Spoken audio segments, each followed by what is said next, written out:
Okay, so Charvi, I think I had put that in the introduction in the group as well. She's trained as an architect and she loves painting. She does a lot of artwork. Some of you might be aware. I think where she's sitting, the one behind her is also done by her. So she's a beautiful artist, works with children, and she found her teacher in K. Srinivasan ji. He is a direct disciple of Swami Dayananda Saraswati ji. So they follow this I think in India, if there are two traditions which are very genuinely followed these days in the modern times, it would be Chinmayanand ji and Dayananda Saraswati. So she's trained under K. Srinivasan ji. And I think our journey is still ongoing, and all of us likewise are on our own journeys. So while she is on her path, let us all join together as a Saturday Sangha. Also intending that in life we will be encountering some highs and lows and so many things. Coming together once a week and doing abhyasa or doing this kind of an introspection also keeps us on a, we can stick to our paths and maybe enhance as well. So with that intention and with, I started with praying with Ganesha and Vishnu Bhagavan so that there are no obstacles and we start on this positive path today. I think with that I would hand over to Charvi. Charvi, would you? Thank you so much, Molly. Always thank you for the kind introduction. So namaste and welcome to our course, Introduction to Vedanta, a guidance from the Shastra for enriched living. And I really want to give a big thank you to Molly and Prayal, both of them, for their immense efforts in making this platform possible so that all of us can learn and grow together. So thank you so much, Molly and Prayal. Thank you. All right. So, like we started with a prayer, right? So we always start with a prayer and a sankalpa. Now, what is a sankalpa? A sankalpa is just a thought, but it is a deliberate, willful thought, which is directed towards a particular goal. It is like a resolution. So it is a very good practice to make a sankalpa, make that resolution before starting anything. Like before you start your day, also you can make a sankalpa for the day.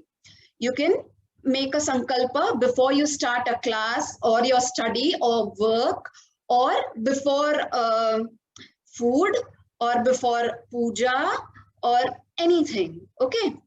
So for example, before our class, we can make a sankalpa that may our study lead us to the highest goals. May our study lead us to our highest possible goals. Or we could make a sankalpa that may our mind be focused on learning for this 1 hour. For this 1 hour, let our minds be focused on whatever we are learning and let it not wander around. Or anything that you want. You can, whatever you are aiming at as a goal, you can put it as a sankalpa before we start anything, especially our Vedanta classes. So this is sankalpa, and sankalpa shakti is a very powerful shakti, okay? We'll talk about it further in our course also. But with this much understanding, we can all do a sankalpa before we start. And about the prayer also, I just want to mention something, that chanting a prayer before the class has many benefits. So firstly, the Shabda Pradhana benefits. So Shabda Pradhana means, Shabda means the sound. So Shabda Pradhana benefit means the benefit that are generated by the sound itself. By the sound, that the vibration that comes out from your mouth.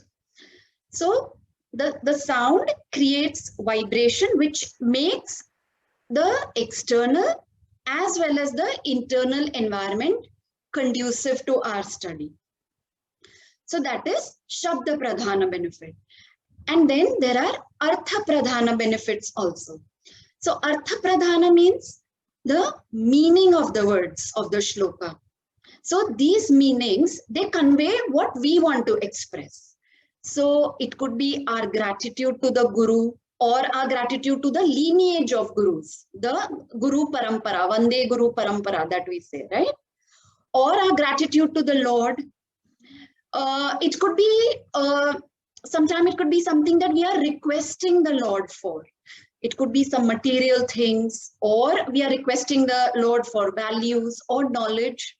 It could also express an admiration for some attribute or characteristic of the Lord or the Guru. So the sound and the meaning of the prayer, both are very, very important. Thirdly, these prayers also have another very important role. It creates a smooth transition from external to the internal. So what were you guys doing before joining the class? Probably watching TV or some office work or some ghar ka kaam or kids or news, politics, stocks, different things, right? But all of these things were external things. So what was happening? Your mind was externally oriented towards so many different things. And for our study, we need our mind to be right here. So prayers before the class actually create a pause. They create a pause from the extroverted activity that we were involved in, and calms the mind and directs it inwards. So this way we can let the external things remain external, not get bothered by it, not get distracted by it, and just focus on the learning. So a sankalpa also, a sankalpa which is made in this calm mind is way stronger. Okay, so once again, before we start our introductory session, I want to thank Molly. I don't know whether she's there or not, but I want to really thank her, and I want to wish her all the best for her upcoming session tonight, her upcoming talk tonight. All right, so before we start our session, let's take a few deep breaths and let's start with a prayer and then do a sankalpa. Okay? Ishvaro Gururatmeti Murti Bheda Vibhagine Vyoma Vyapta Dehaya Dakshina Murtaye Namaha Sadashiva Samarambham Shankaracharya Madhyamam Asmadacharya Paryantam Vande Guru Paramparam. Hari Om Shri Gurubhyo Namaha. Hari Om. Om Shanti Shanti Shanti.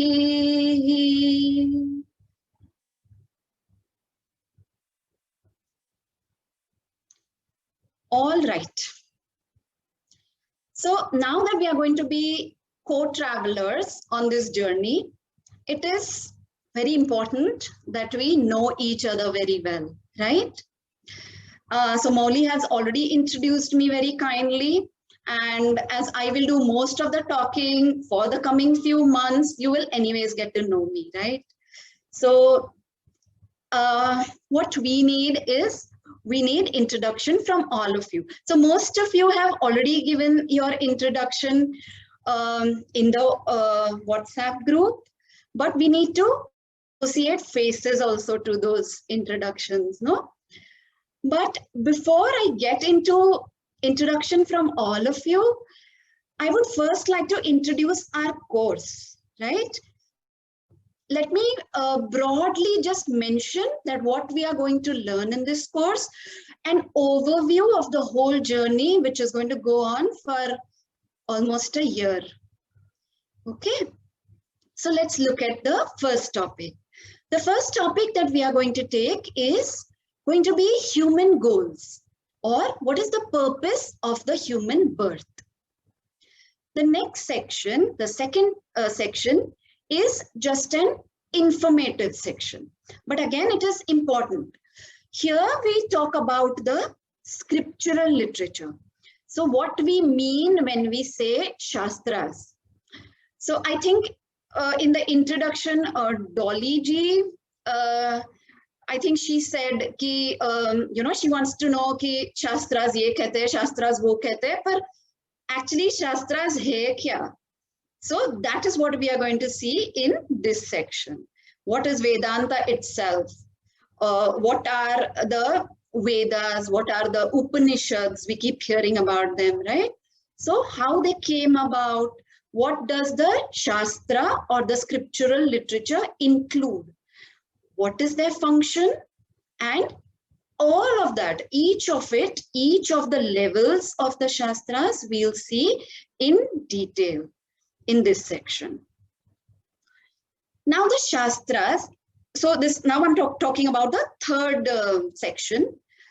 So in the third section, we talk about a scheme or an infrastructure or a vyavastha that the Shastra provides us with. So we human beings are provided with an infrastructure at two levels by the Shastras. So firstly, they provide us with an infrastructure at the level of the society. And secondly, they provide us with an infrastructure at the level of an individual. So these infrastructures or vyavastha or scheme or whatever you can call it, that is provided so that we human beings can achieve our goals, whatever our goals may be. We'll see the goals as our first topic. That is the reason the infrastructure is provided. And we will look at both these levels of infrastructure in detail in our third section. Then the fourth part, it will be a very important topic about which there is such a widespread confusion. And that topic is understanding God.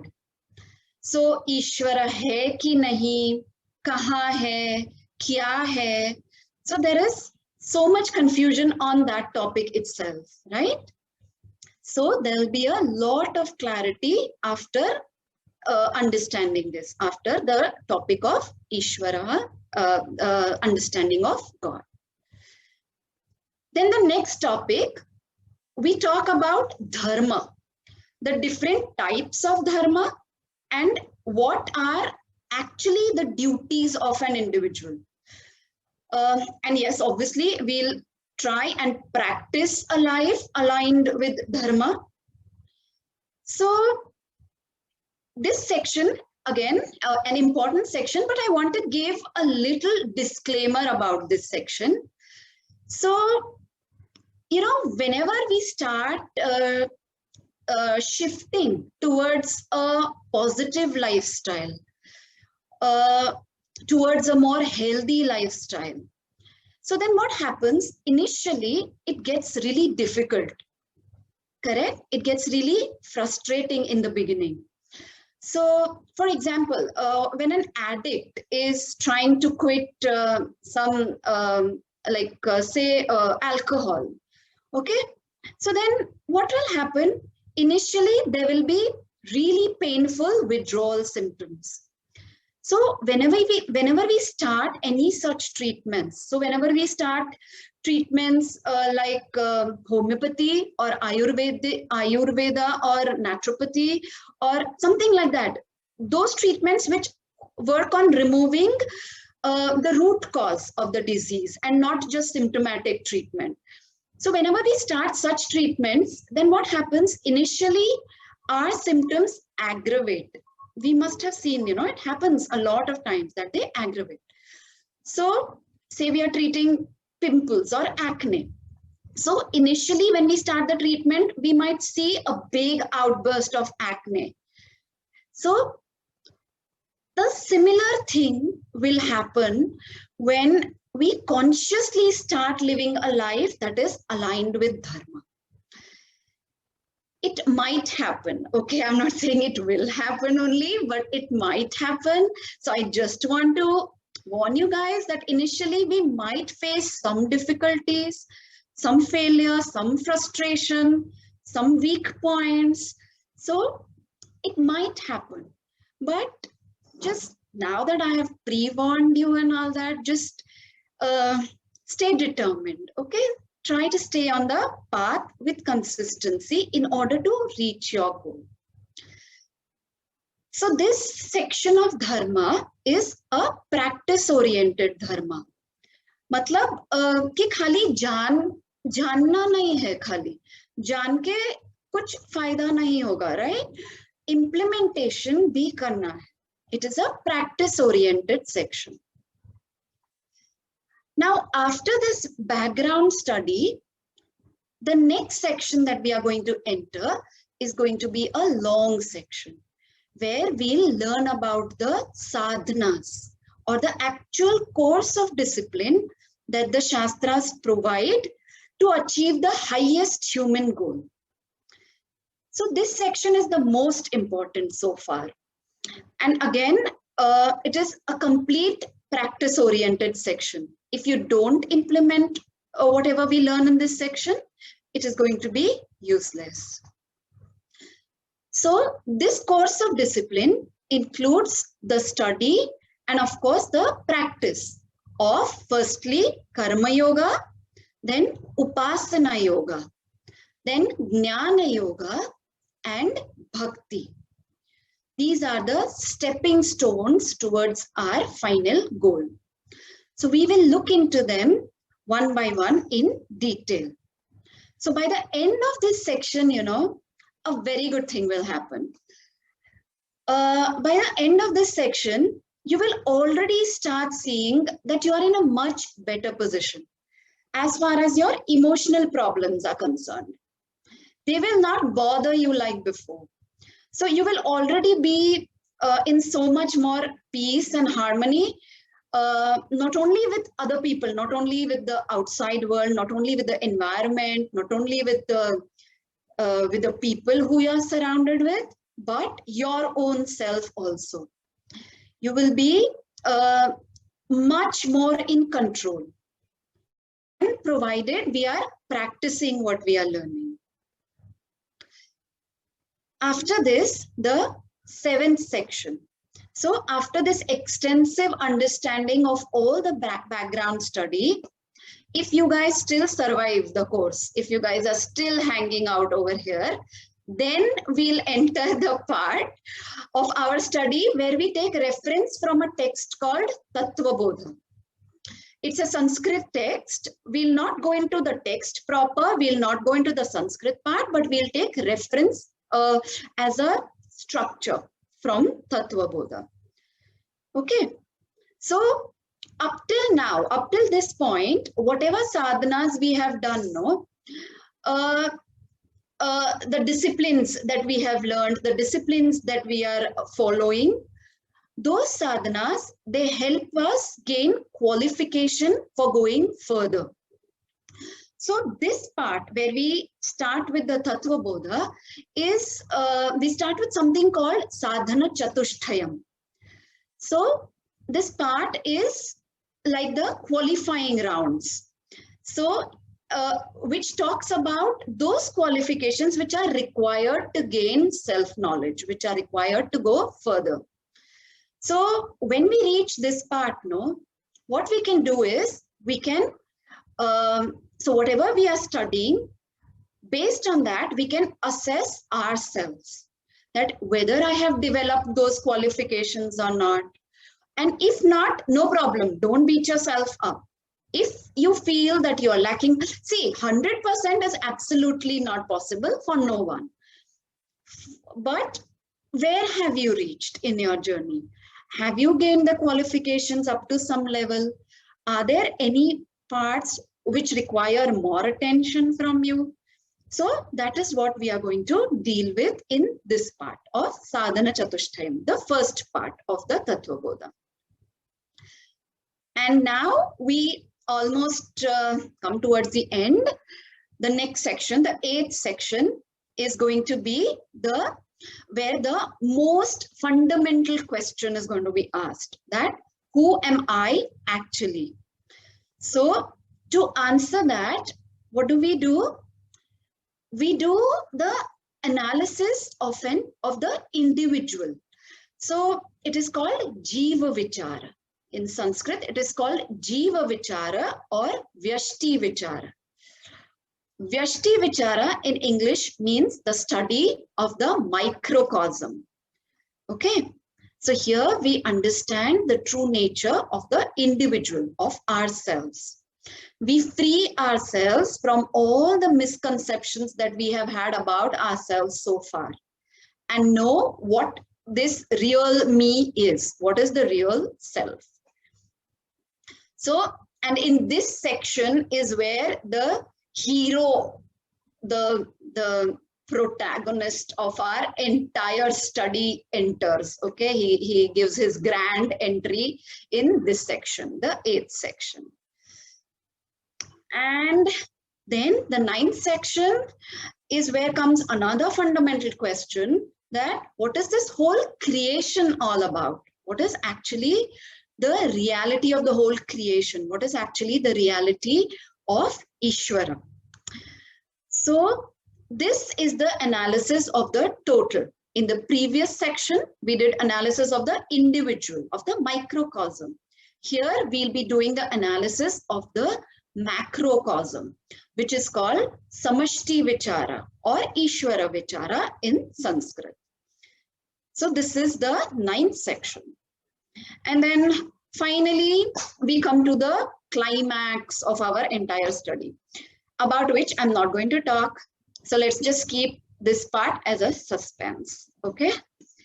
So these are the 10 sections in which our study is going to be divided. So this is the overview of the journey and itinerary that I gave you for our journey.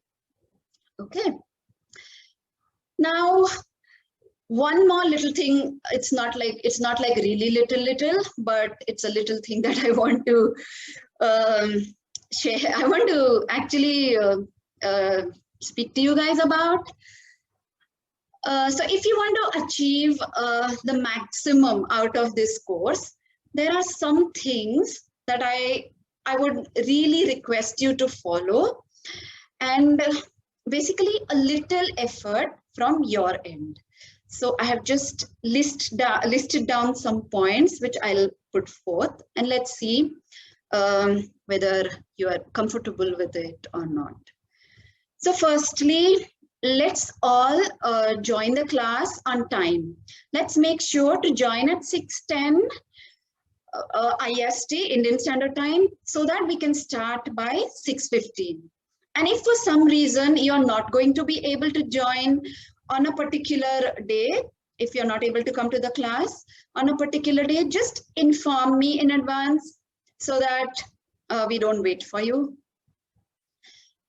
Secondly, please guys, keep your videos on during the class.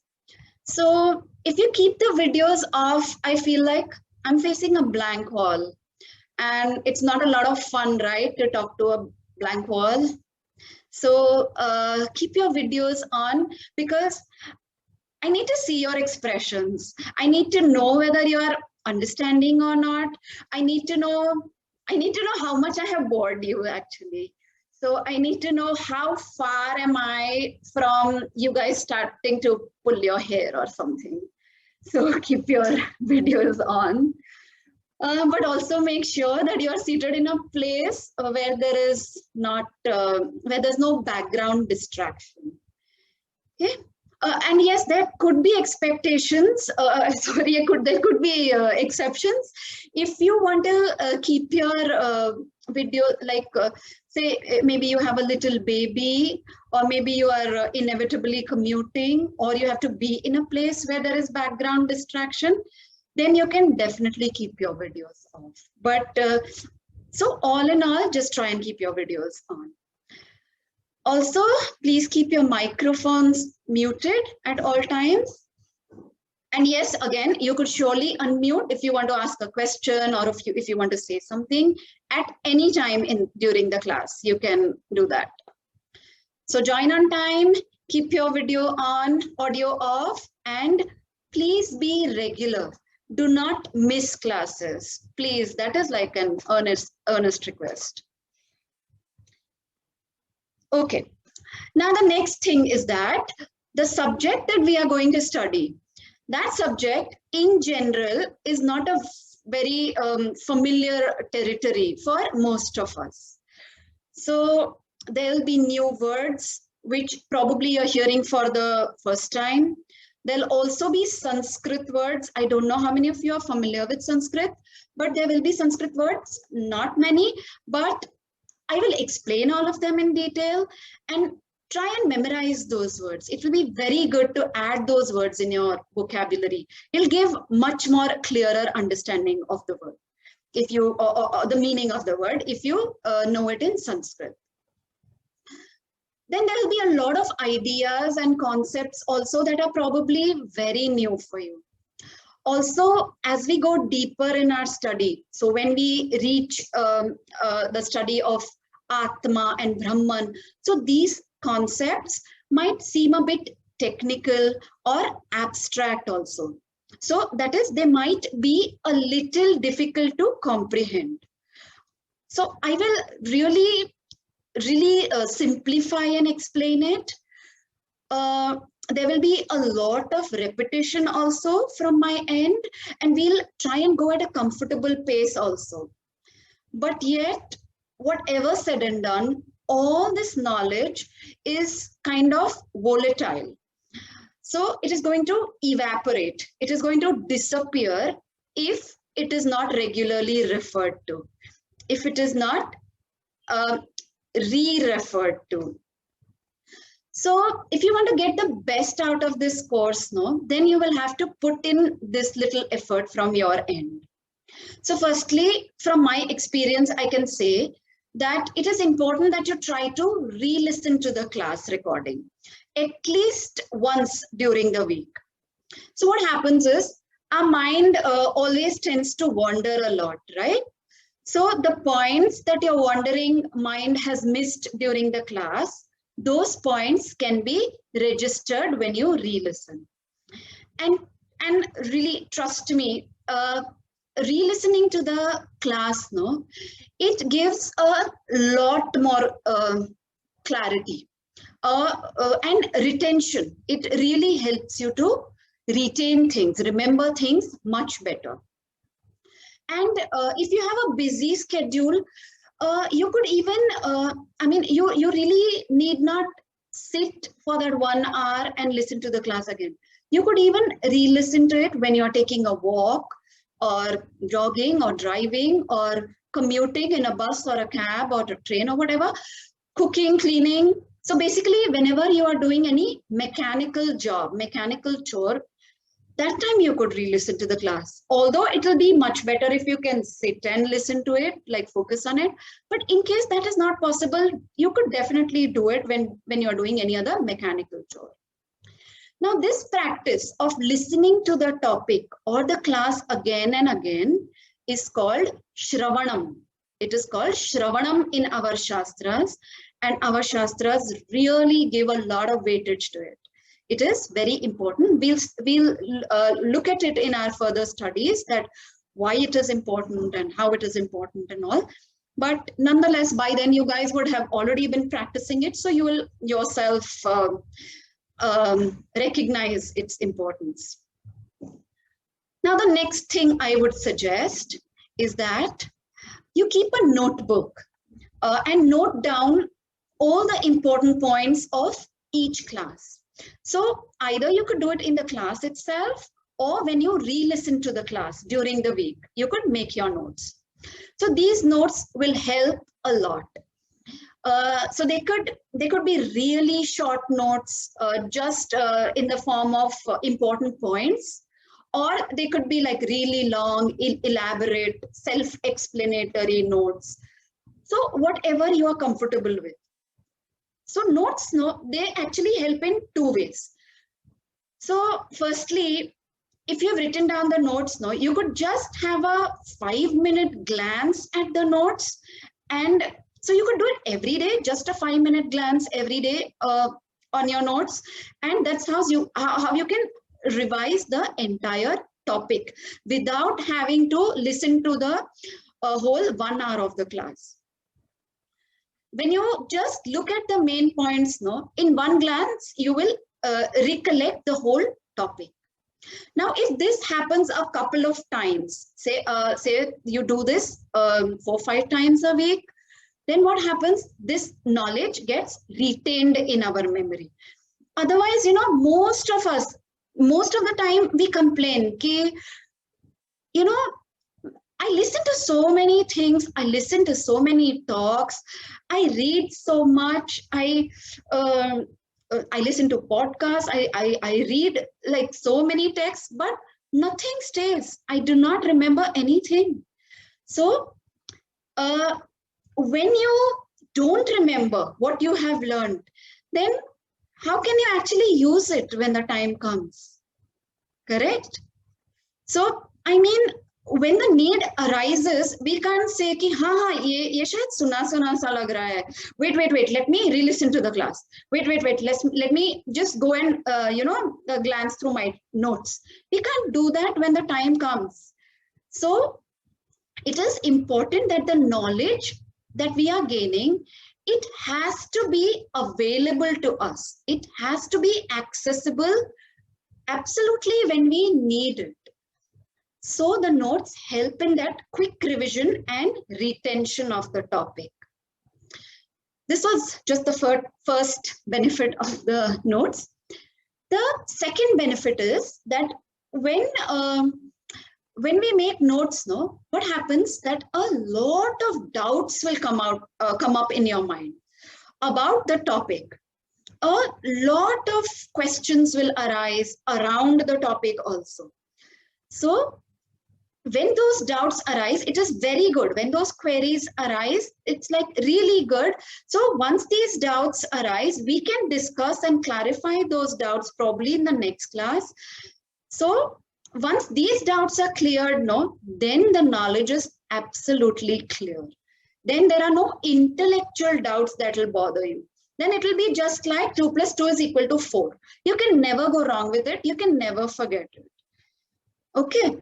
This entire process of making notes and studying and analyzing and clearing the doubts is called mananam. Again, another important process given by our Shastras. It is called mananam, a very important step. So let's try and do that. Okay. Let's try and make notes and refer to them.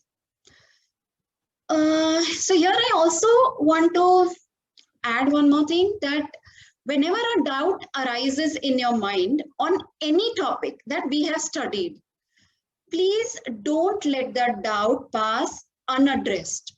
You can pause me anytime in the middle of the teaching if the doubt is like really desperate, or if you could wait, then at the end of the session, resolve each and every doubt that comes to your mind on the topic of our study.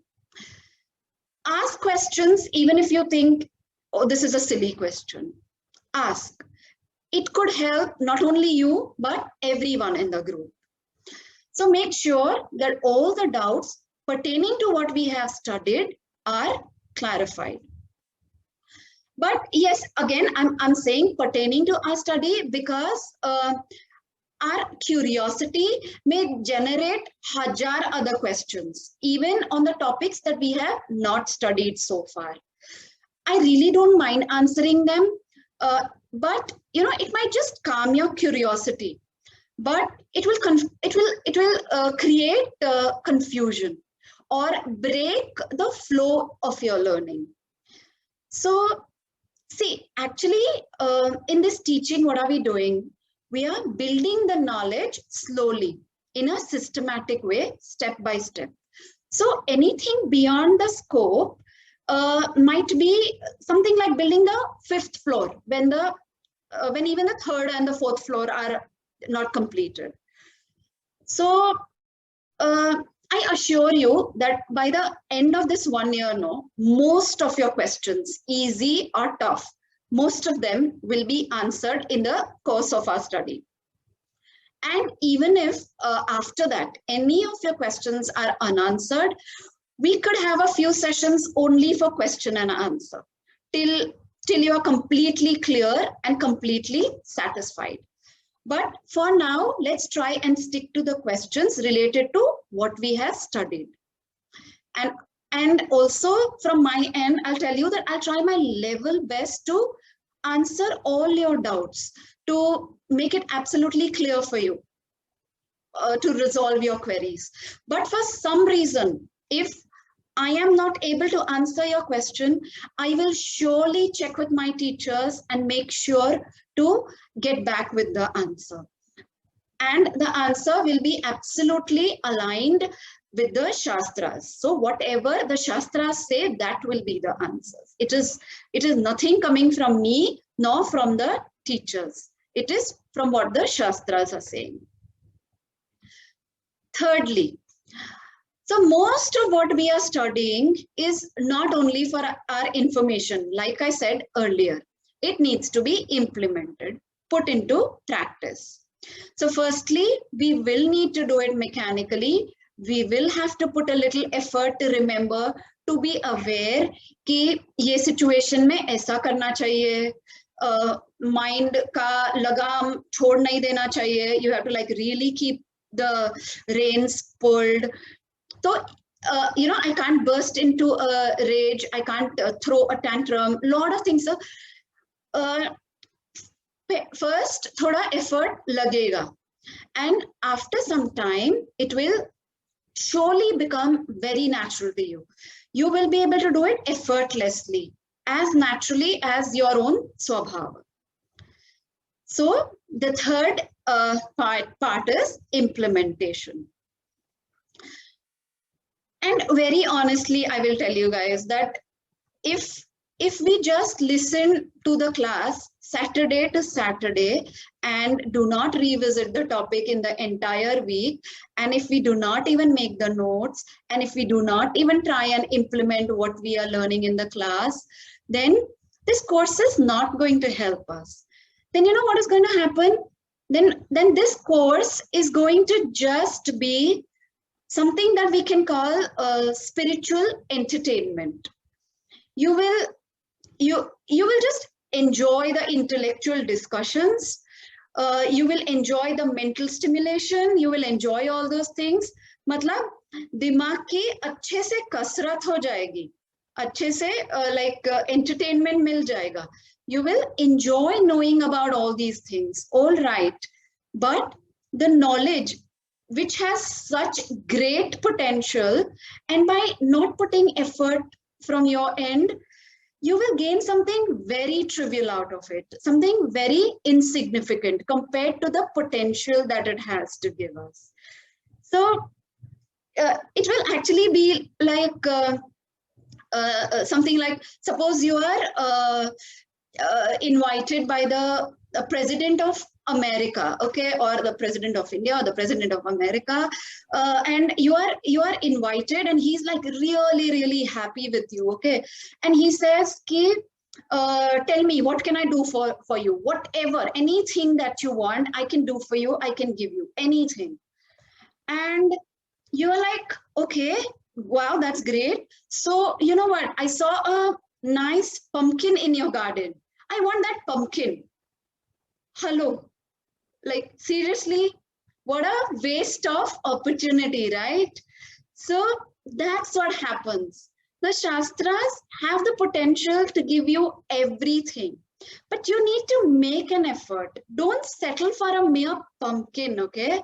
Make the best of this opportunity. Try to re-listen to the classes, try to make notes, short or long, whatever you are comfortable with, and try to implement all that we are learning. So if every time you come back to the class without doing any of this, no, then it will actually be like taking a pumpkin when you could take anything that you wanted. Also, if you have not referred to the class even once in the week, then what will happen? You will not be able to connect well with the next class. Okay, so this was all about my requests for you. But one more important point that I want to make. See, whatever we are studying in our class, no, that is going to be for our internal growth. At least as of now, okay, at least as of now, we are going to use this knowledge for our internal growth. Whatever we study, based on that, we can assess ourselves. We can gauge where we stand.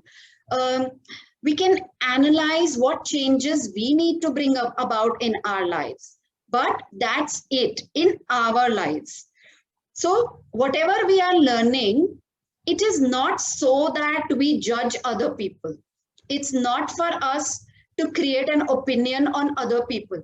I'm telling you this because this happens in all households, that the moment we learn something, we